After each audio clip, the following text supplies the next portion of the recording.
নিচের গিরা পর্যন্ত এটা শুকাইছি, তারপরে মাটি এই যে উপরের গিরা বুড়াইছি না, তো নিচের গিরা শুধু বুড়াইছি।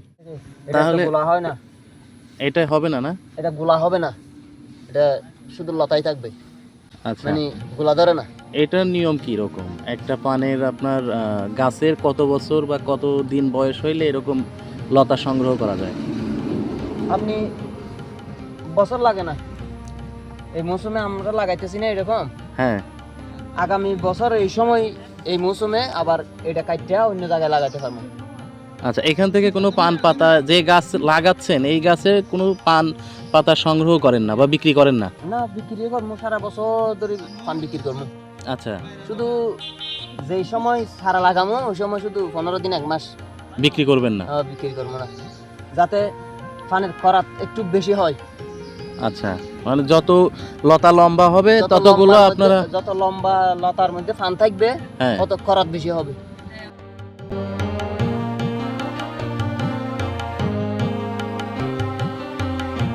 এই যে সারাটা রোপণ করবো, হ্যাঁ, হ্যাঁ, এমনি তো তাকে স্বাভাবিক ফান্সিটা ফলাইলে 2 করত 3 করত এরকম থাকে। হ্যাঁ, আমার যদি ইচ্ছা মনে চাই আমি 8 করত 10 করতও নিতে পারবেন। এক একটা লতার থেকে আপনার মানে গিট রাখতে হয় কয়টা করে? এই যে 2টা করে গিট রাখতে হবে। একটা 2টা। আচ্ছা, এই যে লতা থাকা অবস্থায় কি শিকড় বের হয় নাকি শিকড় বের হয়? শিকড় বের হয়, শিকড় বের হবে। লতাতে থাকা অবস্থায় গিটের ওই দিক দিয়ে শিকড় বের হবে? এটা শিকড় বের হইছে না। এই হ্যাঁ, যে হ্যাঁ, ছিড়তে সময় আমরা যে এই যে লম্বা লতাটা হ্যাঁ, যখন আমরা বাইটে বাইটে করে ছিড়ি, তখন এই যে এখানে একটা চোখ আছে, আচ্ছা, এই যে চোখটা জ্বালাইবে, হ্যাঁ, ওটা যাতে নষ্ট না হয়, খেয়াল করেন। আচ্ছা, এখানে যে চোখ দেখা যাচ্ছে, হ্যাঁ, মানে এমনি এভাবে ধরতে হবে, এভাবে ধরি, হুম, এভাবে ঠাস করে ফাটাইতে হবে এটা, আচ্ছা, নাহলে ওই যে ভেতরে চোখটা নষ্ট হয়ে যাবে। নষ্ট যদি হয়ে যায় আর তখন ওইখান থেকে আবার কুশি বের হবে না। হ্যাঁ, খুশি বের হবে না, এই নিচের থেকে একটা বাইর হবে, এখান থেকে একটা বাইর হবে। এখন দেখা যাচ্ছে যে এই যে আপনার এই লতার গোড়ার দিকে মাটি, কোনটা? এই যে এখন যে মাটি দেখা যাচ্ছে, এই যে হ্যাঁ, এটা শিকড় আসার জন্য কি ব্যবস্থা করেন? শুধু মাটি। মাটির মধ্যে এটা রাখেন এরকম? হ্যাঁ, কোনো মেডিসিন দিতে হয় কি? না, মেডিসিন মনে চাইলে দিতে পারি, যে পচা না আসে এই জন্য? মশার ওষুধ দিলে তো ভালো। আচ্ছা, আচ্ছা, যদি দেখা যাচ্ছে আমার আগা একটু দুর্বল, হ্যাঁ, হ্যাঁ, একটু অসুস্থ, হ্যাঁ, তাহলে ওই যে যে মাটিটা আমরা মিশাইছি পানি দিয়া, হ্যাঁ, ওই মাটির মধ্যে একটু পাউডার বিষ ব্যবহার করলে ভালো। আচ্ছা, আচ্ছা।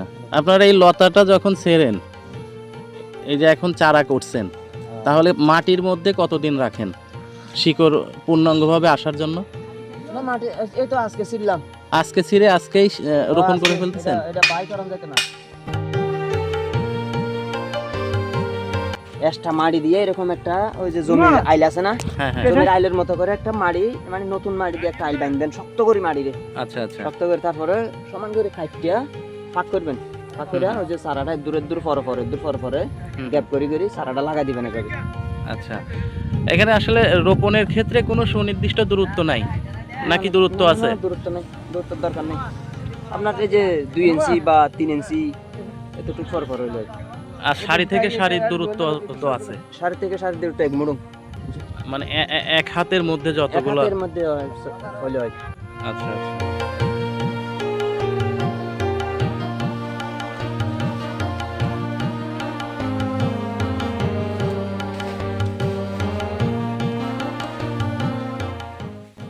এই যে দেখেন কিভাবে কদ্দুরা পর এই যে একটা দিছি, হ্যাঁ, হ্যাঁ, তার সাথে 3 ইঞ্চি করে ধরেন আরেকটা দিলাম, ধরেন এই যে 3 ইঞ্চি পর আরেকটা দিলাম, এরকম। আচ্ছা, আচ্ছা। মানে বেশি ঘন হয়ে গেলে তো আবার ফের হবে না?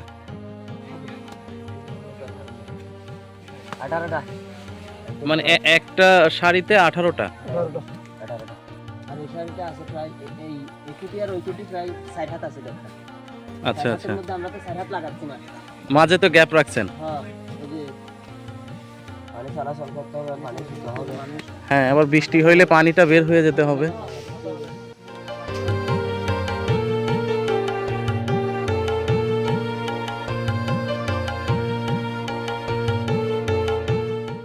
এই চারাগুলো রোপণ করার পরে কি এর উপরে আবার পলিথিন দিয়ে দিবেন? না পলিথিন বেশি বৃষ্টি হলে দিতে হয়, পলিথিন দেওয়া না লাগবে সময়, যেমন এখন বাড়ি বৃষ্টি হলে হ্যাঁ হ্যাঁ বৃষ্টিটা যাতে এনিটাইম এই যে পানির উপর দিয়ে পড়লে একটু পচা আসে চলে আসে, আচ্ছা আচ্ছা এই জন্য এখানে এখানে ওই নাইলন বাইন্ডা, এখানে আর এখানে আর ওখানে নাইলন বাইন্ডা পলিথিনটা এমনি একটা করে দিয়ে ঢালু করে দিবেন যাতে করে পানিটা নিচের দিকে গড়ে যায়।